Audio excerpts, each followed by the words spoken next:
Chapter 4, The Difference Between a $300 million family and a $30 billion one. Albert Ewan is a friend and has been an extraordinary help with providing some insight not just with our biotechnology holdings, but with how we structured our private investment office. Coming out of Northeastern University with a degree in finance and accounting, Albert started out on the asset management side in equity analysis and portfolio management with a couple of firms in Boston, such as Liberty Square Asset Management, an international hedge fund that he was with, captained by some real legends in that investing space. He became a CFA charter holder in 2006.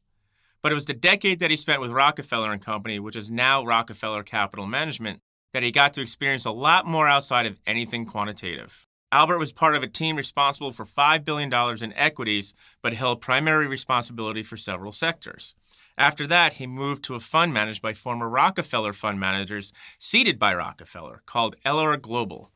It was a pioneering fund focused on investing in emerging and frontier economies. For a while, we discussed the differences between a liquid family versus an operating family that's passed the test of 3 generations.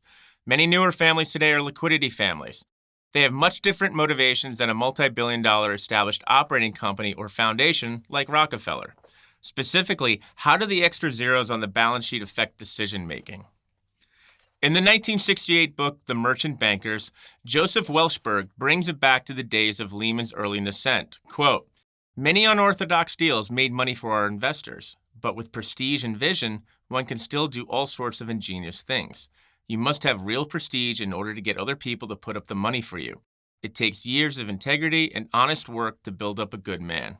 Quote, most families lose their wealth after 3 generations. For the larger, more distinguished families, Albert says the theme centers around this whole theme of capital preservation versus progress. Quote, "I think when you're a part of a family that has done quite well for so long, you're trying to think, how do I get to the next level versus how do I keep this capital?" Quote, Albert concedes, far more often than not, those smaller families are typically still very much involved in the businesses that generated their wealth.